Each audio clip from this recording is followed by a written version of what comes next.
"You're an old burden, get out." My son screamed.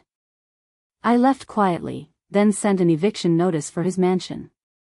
The opulent living room of the grand mansion, usually a hub of boisterous activity for Damien and Cassandra, fell into an unnatural, chilling silence. Serafina, a woman whose 78 years had etched wisdom rather than weakness into her dignified features, sat on a plush velvet armchair, her hands clasped calmly in her lap. Her gaze, however, held a profound and icy stillness, directed at her son, Damien. He stood before her, his face contorted in a mask of fury, his usually slick-back hair disheveled from frantic gesticulations. Cassandra, Damien's wife, stood beside him, her arms crossed, a sneer twisting her lips, while their 2 teenage children, Lily and Marcus, fidgeted uncomfortably near the grand piano, witnessing the raw venom spilling forth. The air was thick with the acrid scent of unspoken resentments, a fragrance that had slowly permeated the very walls of the mansion over years. Serafina could feel it, a cold weight on her chest, a premonition of the end of a long, painful chapter. Her heart, which had once beaten solely for the happiness of her son, now felt like a shard of ice, brittle and unyielding. Just moments before, she had tried to speak, to gently inquire about the true nature of his latest business venture, the one that required yet another substantial sum, a loan that would undoubtedly never be repaid. Her quiet probing, a desperate attempt to inject a sliver of responsibility into his life, had triggered this explosive outburst. "You're an old burden, mother, get out of my house." Damien's voice ripped through the air, raw and laced with a contempt so potent it seemed to vibrate the very crystal chandelier above. His words were not just a culmination of years of escalating demands, thinly veiled insults, and overt disrespect. They were a final, brutal amputation of the last vestiges of her hope. This time, the target of his wrath was not merely her presence or her money, but her very being, her existence, her quiet request for just a few moments of his time to discuss something important. The phrase, "old burden," resonated in the elegant room, a cruel echo of a lifetime of selfless giving. Serafina did not flinch. Her eyes, which had once sparkled with boundless love for her son, were now as cold and clear as Arctic ice. She simply nodded once, slowly, absorbing each cruel syllable. A profound, almost spiritual calm settled over her. The pain, so familiar it was almost a companion, had finally given way to an absolute clarity. She rose from the armchair with a grace that belied her age, her movements deliberate and unhurried. Not a single tear welled in her eyes, not a tremor shook her hands. Her composure, honed by decades of suppressed emotion, was absolute. She merely turned and, without another word, without a backward glance at the family who watched her with a mixture of confusion and dismissive triumph, she walked out of the living room. Each step echoed with a quiet finality, a door silently closing on decades of one-sided devotion. Damien scoffed, a sound of self-congratulatory dismissal. Cassandra smirked, her victory evident. And the grandchildren, Lily and Marcus, exchanged relieved glances, believing that a drama was over, that their grandmother, the inconvenient presence, had finally retreated. None of them, not even for a fleeting second, grasped the monumental shift that had just occurred, the tectonic plates of their pampered existence about to collide and shatter. Serafina walked straight to the guest suite, the very one she had recently moved into, believing it would bring her closer to her grandchildren. It was her last, desperate attempt at connection, a silent plea for their affection.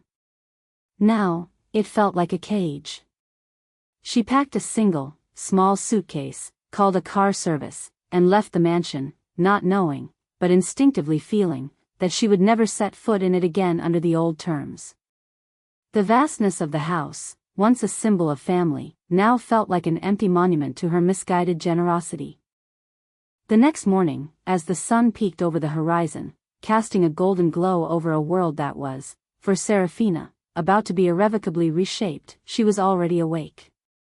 The quiet hum of the temporary apartment she had quickly secured, a modest but tasteful space, felt like a balm to her soul after years of the mansion's echoing, yet empty, grandeur. She sat at a small, elegant desk, her phone in hand. Her fingers, steady and resolute, dialed a familiar number.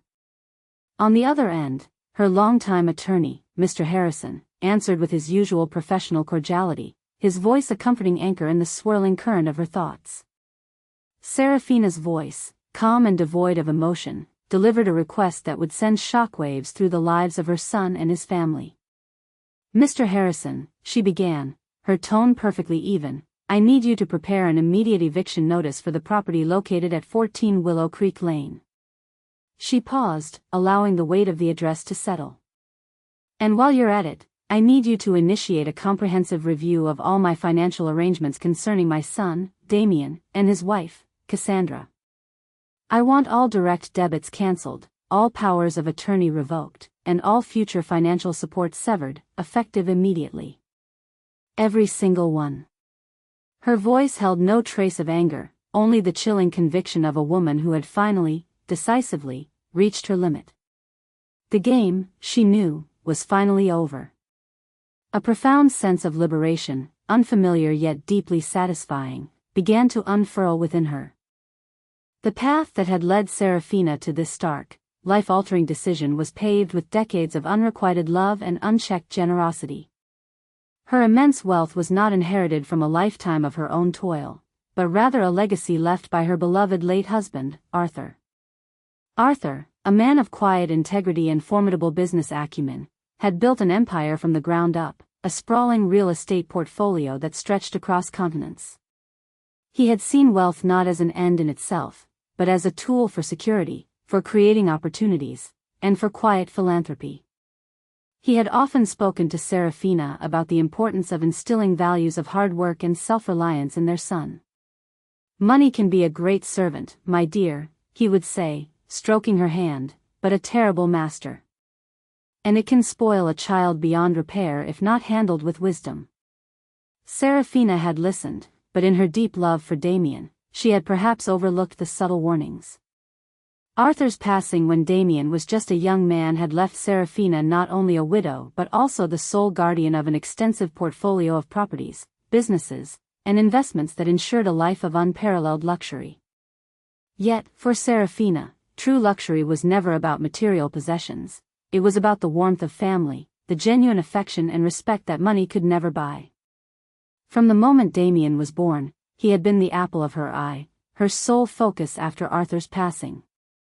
Serafina, a doting mother, had seen her husband's wealth not as a personal indulgence, but as a boundless resource to ensure her son's happiness and future success.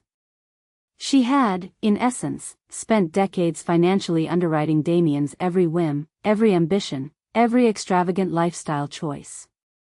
She had wanted him to have everything, a desire that, in hindsight, had blinded her to the consequences. The examples of her boundless giving were endless, a veritable tapestry woven with threads of gold and threads of quiet heartbreak. When Damien turned 21, eager to explore the world, Serafina had not merely gifted him a car, but a brand new, top-of-the-line luxury sports car that cost more than most people's annual salaries. She remembered Eleanor, her closest friend, raising a gentle eyebrow, suggesting, "Perhaps a more sensible first car, dear? Something he can appreciate the value of?" But Serafina had dismissed the subtle concern, believing it was simply what a loving mother did. "He deserves the best," she would say, her eyes shining with pride, oblivious to the insidious seeds of entitlement she was inadvertently planting. Damien had, of course, crashed it within 6 months, demanding a replacement, which Serafina, with a sigh and a pang of worry, had provided. His university years were a blur of paid tuition, living expenses, and exorbitant allowances. Damien, a charming but academically mediocre student, had leveraged his mother's wealth to cultivate a lavish social life, frequently taking lavish trips to European capitals and Caribbean islands with friends, all on Serafina's dime. He rarely worked during breaks, claiming he needed to recharge from the rigors of his studies, a claim Serafina, blinded by affection, readily accepted, despite the quiet voice of Arthur's wisdom reminding her that true growth came from effort. When he met Cassandra, a woman whose striking beauty was matched only by her insatiable appetite for luxury, Serafina had welcomed her into the family with open arms. Cassandra, with her polished charm and keen eye for expensive things, quickly solidified her place. Serafina had paid for their extravagant wedding, a fairy tale affair held in a historic European castle, sparing no expense. The planning had been relentless, with Cassandra dictating every detail, from the bespoke designer gown that cost more than a small house, to the specific, rare orchids for the floral arrangements. The guest list, filled with Cassandra's socialite friends, dwarfed that of Damien's few genuine acquaintances, yet Serafina simply smiled and footed the bill. It's their special day, she had reasoned, ignoring the whispers about Cassandra's relentless demands, and the fleeting thought that Arthur would have found such ostentation vulgar. Then came the houses. Damien and Cassandra, always wanting to keep up with the Joneses, or rather, surpass them, had moved through a series of increasingly grand residences. Each time, Serafina had provided the substantial down payments, often covering significant portions of the mortgage, or sometimes even paying for entire renovations outright. She remembered the first house, a charming suburban home, which they had deemed too small within 2 years. Then the larger one, with its uninspiring garden. Each upgrade was a subtle pressure, a thinly veiled expectation. The current mansion, the very one that was now the subject of the eviction notice, was Serafina's crowning, and ultimately, most foolish, act of generosity. Purchased nearly 15 years ago, it was a sprawling estate with manicured gardens, a swimming pool, and enough rooms to get lost in. It was legally, unequivocally, in Serafina's name, a fact that had been a point of contention and quiet resentment for Damien and Cassandra, who viewed it as a slight on their independence, even as they reveled in its luxury. Damien had often suggested, casually, that she should transfer the title, a request Serafina had always politely, but firmly, sidestepped, a lingering sense of caution, perhaps Arthur's legacy, guiding her. Beyond the properties, Serafina had consistently covered their exorbitant living expenses. Damien's startup businesses, which invariably failed within months, were always financially propped up by his mother, who would dutifully cover his losses, convinced each time that, this one will be different. Cassandra's designer wardrobe, her weekly spa treatments, her expensive hobbies, Serafina's credit cards were always on hand, a silent, endless supply. The children, Lily and Marcus, were showered with expensive toys, private school tuition, and lavish birthday parties, all orchestrated and financed by their grandmother. Serafina longed for their simple affection, for a genuine hug, but received only polite smiles and perfunctory thank yous that felt more like acknowledgments of a transaction than expressions of genuine gratitude. She would buy Lily the latest doll, or Marcus the most advanced gaming console, hoping it would buy her a moment of their time, a shared laugh. It rarely did. The disrespect, subtle at first, had grown into a brazen, open disregard for Serafina's feelings and presence. Family dinners often saw Serafina relegated to a corner, her attempts at conversation met with dismissive nods or outright interruption. "Oh, mother, you wouldn't understand," Damien would sigh, rolling his eyes, when she offered a piece of advice, usually about a sound financial decision. Cassandra was worse, often making pointed remarks about Serafina's old-fashioned clothes or her boring interests. "Do you even have friends, Serafina?" Cassandra had once asked, a thinly veiled insult wrapped in a feigned concern, knowing full well that Serafina had devoted her life to her family, often sacrificing her own social life for theirs. Serafina had endured countless slights, each one a tiny chip in her spirit. She remembered one Thanksgiving when she had spent days preparing a special dish, a family recipe passed down through generations, only for Cassandra to push it aside with a delicate shudder, declaring it too heavy and serving store-bought alternatives, an act that felt like a deliberate erasure of her efforts. She remembered being excluded from family vacations, even to places she had paid for, with Damien claiming, "It's a young people's trip, mother, you wouldn't enjoy it," while photos of them frolicking on a pristine beach landed in her inbox. She had overheard Cassandra complaining to a friend on the phone, her voice dripping with disdain, "Honestly, the old woman just breathes our air. When will she just fade away?" Each instance was a tiny cut, slowly bleeding her spirit dry. Yet, she had clung to the hope that one day, they would see her not as a purse, but as a mother, a grandmother, a loving human being. That hope, however, had finally been extinguished by Damien's words, by the raw contempt in his eyes. The move into the guest suite in her own mansion had been Serafina's last, desperate attempt to bridge the chasm between them. She believed that by being physically closer, by offering to help with the grandchildren's homework or simply being present, she could rekindle a connection, could make herself indispensable in a way that money never could. She had rearranged her small personal effects, hoping to make the space feel like a part of the home, not a temporary lodging. Instead, it had only amplified their disdain. Her presence was an inconvenience, her offers of help were met with annoyance, and her quiet observation of their lives seemed to irk them even more. They now saw her as an ever-present reminder of their dependence, a dependency they simultaneously exploited and resented with a venomous intensity. The final explosion had been inevitable, a consequence of decades of unchecked greed meeting a reservoir of patience that had finally run dry. The air in the mansion, once heavy with her silent suffering, now felt lighter, cleared by the storm of her departure. The quiet hum of Serafina's new apartment, a stark contrast to the mansion's echoing halls, was filled with the rhythmic click of her lawyer's keyboard as he carried out her instructions. Mr. Harrison, a man who had handled Arthur's estate and Serafina's personal finances for over 3 decades, was initially surprised by the absolute finality in her voice. He had witnessed the financial drain Damien had been on Serafina for years, gently advising caution, sometimes even suggesting trusts or structured payments, but always respecting her wishes, her unwavering desire to provide for her son. This, however, was different. This was a complete cessation, a financial guillotine. There was no hesitation, no room for negotiation. Serafina had been meticulous. She provided Mr. Harrison with a detailed list of every account, every credit card, every direct debit, every financial arrangement tied to Damien or Cassandra. "Start with the joint accounts, Mr. Harrison," she instructed, her voice calm and steady, as if dictating a grocery list. "Close them. Then, the credit cards I've been paying for them, cancel them all. All outstanding balances are to be paid immediately, and then the accounts are to be permanently closed."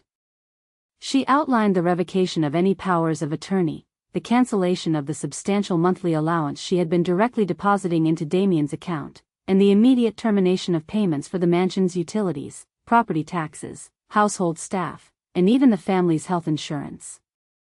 "They are to be solely responsible for their own expenses from this moment forward," she stated, her jaw set, her gaze fixed on a distant point, seeing not the present but the years of financial servitude. Mr. Harrison worked with precision and efficiency. Within hours, the financial umbilical cord that had nourished Damien and Cassandra's opulent lifestyle for decades was severed. Serafina sat quietly, sipping tea, a profound sense of lightness settling over her shoulders. The weight of years of obligation, of unreciprocated giving, was beginning to lift. Each ping of an email sent, each confirmation of a cancelled service, was a whisper of freedom. The first ripple of panic struck Damien the very next day. He was at the exclusive golf club, about to check in for a prearranged tournament with some influential clients, a networking opportunity he valued above all else. He handed over his platinum credit card, the one Serafina had always paid for, a card he considered his own, for the hefty green fee. The cashier swiped it, paused, and then with a polite but firm smile, informed him, "I'm sorry, Mr. Evans, this card has been declined." Damien scoffed, a sneer automatically forming on his lips. "Impossible. Try again, there must be a mistake." But the result was the same. His face flushed with embarrassment as his clients exchanged curious glances, an almost imperceptible shift in their expressions. He mumbled an excuse about a bank error, and paid with another card, one of his own, which barely covered the fee, leaving him with a gnawing sense of vulnerability. A flicker of unease, a tiny crack in his carefully constructed reality, began to form. Later that afternoon, Cassandra, luxuriating at her favorite high-end salon, her hair being expertly styled, her nails being meticulously painted, attempted to pay for her extensive beauty treatments. The esthetician, a familiar face who usually greeted her with deference, returned with her card and a sympathetic frown. "Mrs. Evans, I'm so sorry, but this card was declined." Cassandra's perfectly sculpted eyebrows shot up. "What? That's ridiculous. It's Serafina's card. Try again." But the result was identical.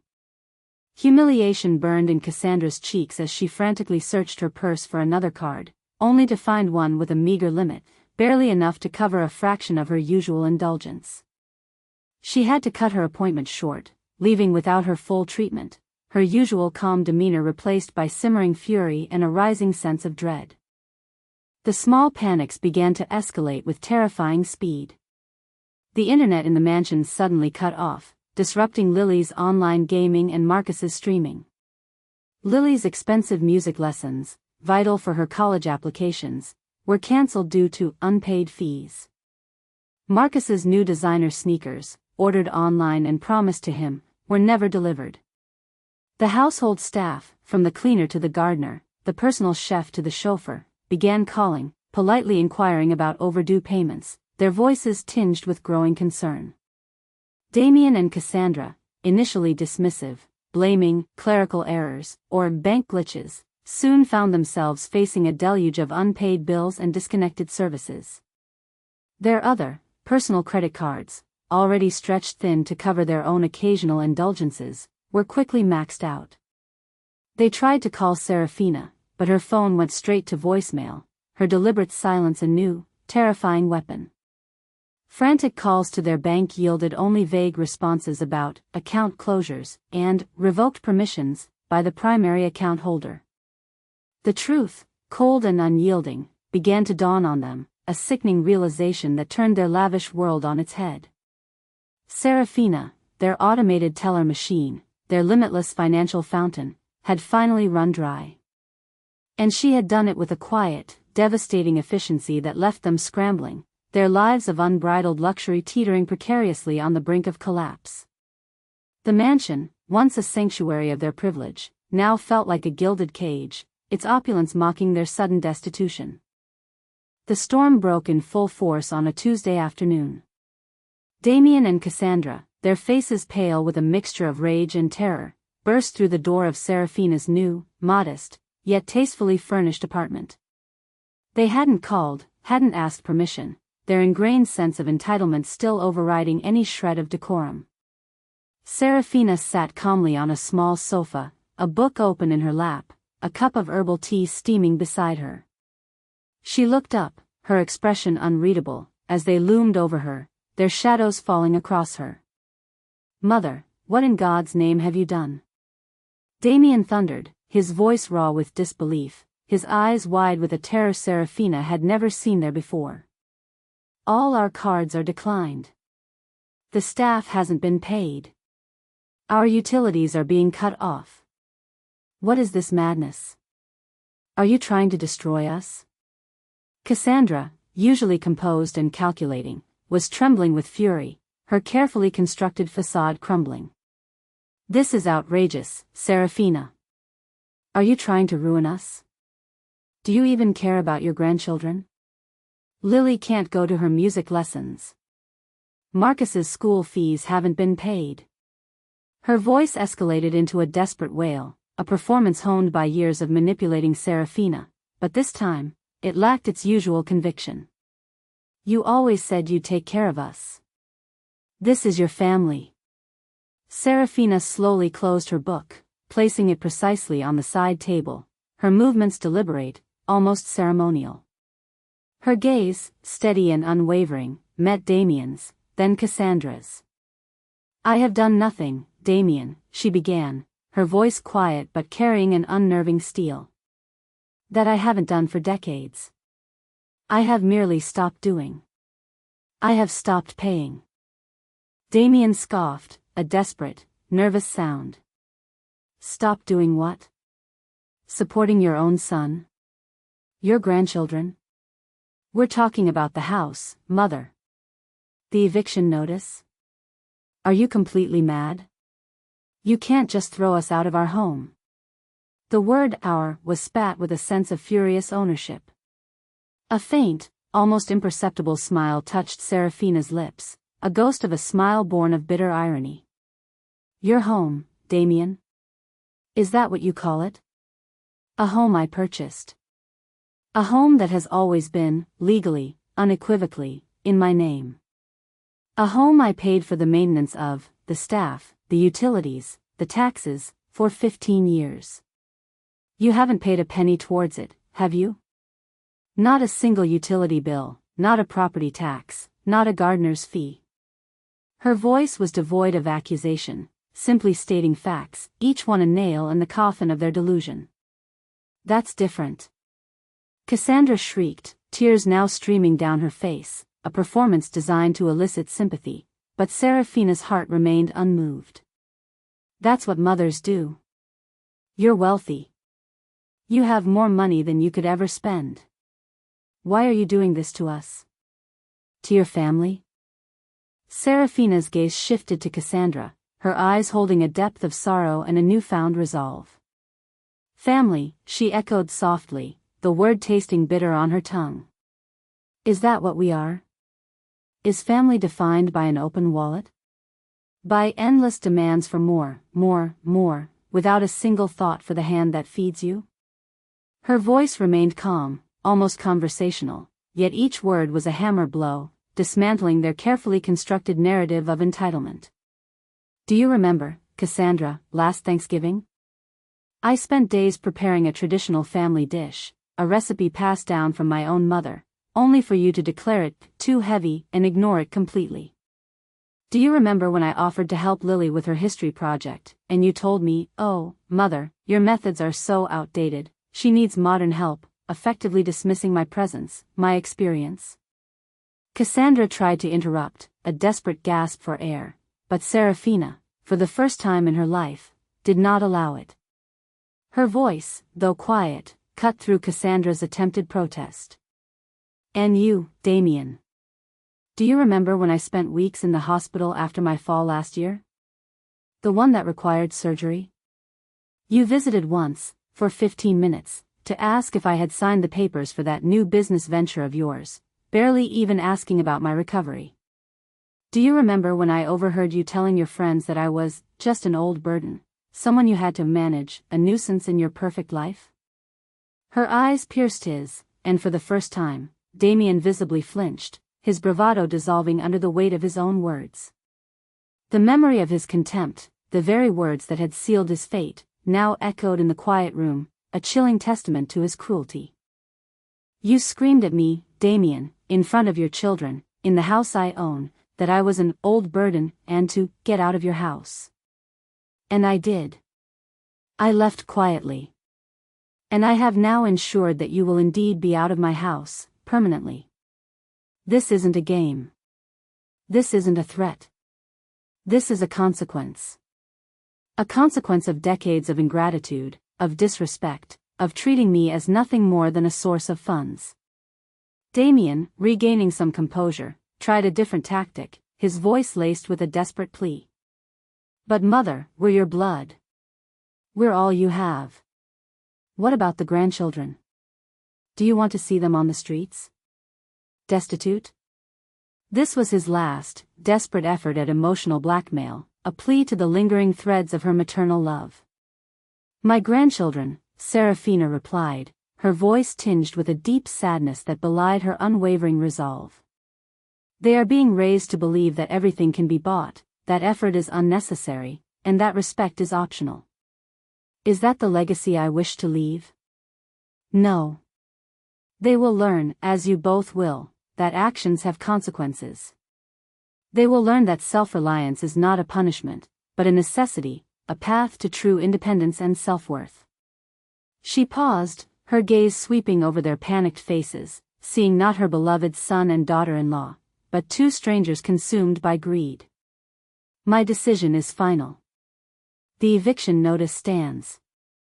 The financial support is severed. There will be no more discussions, no more negotiations, and certainly no more money. You have squandered my love, you have disrespected my generosity, and you have, for the last time, pushed me too far. She rose from the sofa, her posture regal, her voice unwavering, an echo of Arthur's quiet authority. You may leave. There is nothing more to say. Damien and Cassandra stood frozen, their accusations dying on their lips, their manipulation tactics utterly defeated by Seraphina's newfound resolve. The cold, unyielding truth of her words, delivered with such calm authority, had stripped them bare. They had come expecting to bully and manipulate, to turn on the waterworks and see the familiar capitulation in Seraphina's eyes. But they left with the bitter taste of defeat and the chilling realization that their ATM was permanently out of service. The silence of Seraphina's apartment, after their departure, was no longer chilling, but profoundly peaceful.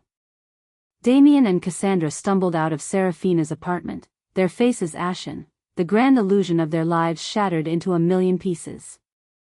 The reality of their situation hit them with the force of a tidal wave as they returned to the mansion, which now felt less like a home and more like a time bomb ticking down to their inevitable homelessness. The vast, empty rooms seemed to mock their sudden vulnerability. The frantic calls began immediately. Damien, pacing the opulent living room, frantically dialed his lawyer, then his business associates, then friends he had always considered influential. Each conversation ended with a dead end. His lawyer confirmed Seraphina's legal ownership and the ironclad validity of the eviction notice, stating there was absolutely no legal recourse. His business associates, hearing of his sudden financial troubles, began to distance themselves, unwilling to be associated with someone so unstable, so financially precarious. Friends, who had once flocked to their lavish parties and enjoyed their endless generosity, suddenly became unavailable, their excuses thin and transparent. Oh, busy with family, or just traveling for a bit. The social circle they had so carefully cultivated evaporated like mist. Cassandra, meanwhile, was experiencing her own descent into despair. Her designer handbags and expensive jewelry, once symbols of her status, now felt like mocking burdens, heavy and useless. She tried to call her socialite friends, only to be met with polite but firm brush-offs, the same polite but firm rejections that had greeted Damien. "Oh, darling, I'm so sorry, I'm simply swamped this week," or, "That's just dreadful, but I'm afraid I can't get involved, it's a family matter." The truth was, their social standing was directly tied to their wealth, and without Seraphina's endless supply of funds, they were quickly becoming social pariahs, whispered about in hushed tones at the very events they once hosted. The children, Lily and Marcus, initially confused and annoyed by the sudden lack of funds for their usual indulgences, soon grasped the severity of the situation. Their private school informed them of unpaid tuition. Their beloved extracurriculars, Lily's expensive equestrian lessons, Marcus's elite baseball club, were suspended. Their friends, witnessing the sudden downturn in the Evans fortunes, began to subtly exclude them, their invitations drying up. The reality of having to move, of potentially going to public school, of having to live without the endless stream of new gadgets and designer clothes, sent them into their own spiral of anger and resentment, directed squarely at their parents. Their teenage world, once so effortlessly luxurious, was collapsing. Damien, desperate, made a few pathetic attempts to salvage his business, but without his mother's capital, his ventures were empty shells, built on nothing but borrowed money and empty promises. Creditors began calling relentlessly, their voices growing sharper with each passing day. Cassandra's once pristine credit score plummeted, a tangible mark of their financial ruin. They were forced to sell some of their luxury cars, including the latest model Damien had only just acquired, a humiliating experience that stripped them further of their pride and exposed their vulnerability to the world. The mansion, their symbol of success, now felt suffocating, a constant reminder of their impending fall, a monument to their hubris. The final eviction, when it came, was swift and merciless, leaving them scrambling for a place to live. Meanwhile, Seraphina was taking her first liberated breaths. The day after the confrontation, she called her oldest and dearest friend, Eleanor, a woman who had always seen through Damien's charade but had patiently stood by Serafina's side, offering quiet support and unwavering loyalty. "Eleanor, my dear," Serafina said, her voice light, infused with a joy Eleanor hadn't heard in years, "I've done it. I'm free." Eleanor's joyous laughter was the sweetest sound Serafina had heard in years, a sound of shared relief and vindication. They made plans for lunch the very next day, a simple, unpretentious meal at a quiet cafe that felt more genuine than any lavish banquet. Serafina spent the next few days in a blissful haze of quiet reflection and planning. She booked a long-desired trip to the Italian countryside, a place Arthur had always wanted to take her but they never got around to, too often distracted by Damien's latest crisis. She began researching local charities, feeling a renewed sense of purpose, a desire to channel her resources into something truly meaningful. She bought new, comfortable clothes, not designer labels, but pieces that genuinely made her feel good, that reflected her newfound freedom. The quiet apartment, free from the constant hum of demands and discontent, felt like a sanctuary, a haven of peace she had craved for decades. She was not just a woman who had cut ties, she was a woman reborn, shedding the skin of her past self.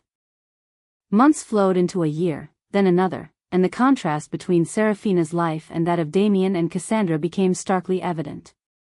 Serafina had found a profound peace and joy she hadn't known since her husband's passing.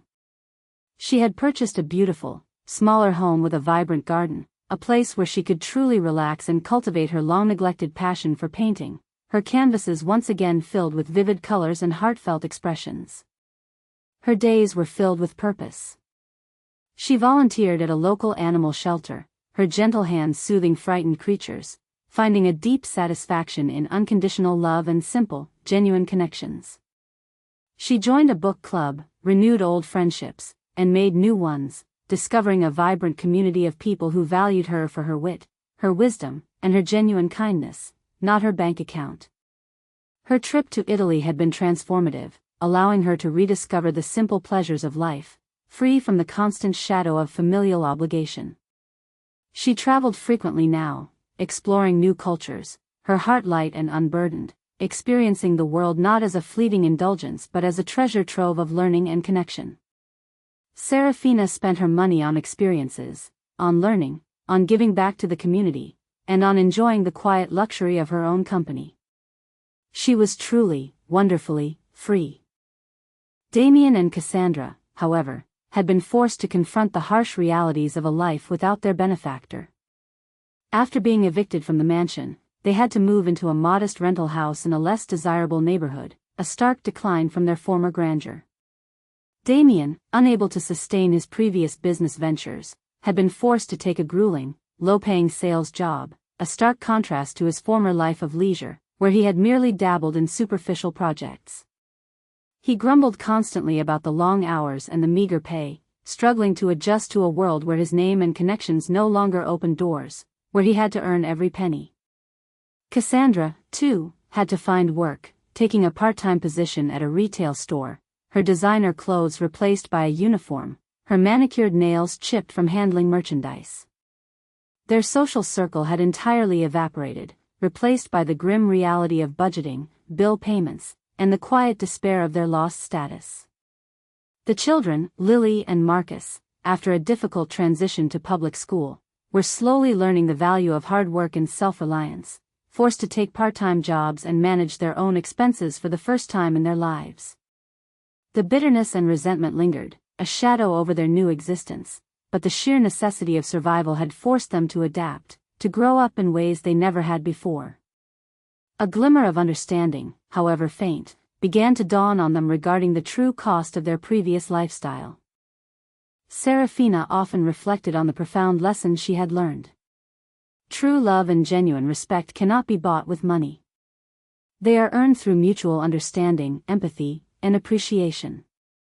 For too long, she had tried to purchase affection, to fill a void with material things, only to find herself impoverished in spirit. Her journey was a testament to the fact that sometimes, the greatest act of love and loyalty one can perform is to oneself. It is about setting boundaries, reclaiming one's dignity, and understanding that true wealth lies not in what one possesses, but in the peace and freedom one cultivates within. She had chosen herself, and in doing so, had finally found the happiness that had eluded her for so long. If Serafina's story resonated with you, and you appreciate tales of justice, resilience, and profound life lessons, then you're in the right place. Our channel is dedicated to bringing you more compelling narratives just like this one, where ordinary people find extraordinary strength in the face of adversity. Don't miss out on our next powerful story. Make sure to subscribe to our channel and hit that notification bell so you're always the first to know when a new video drops. And we want to hear from you.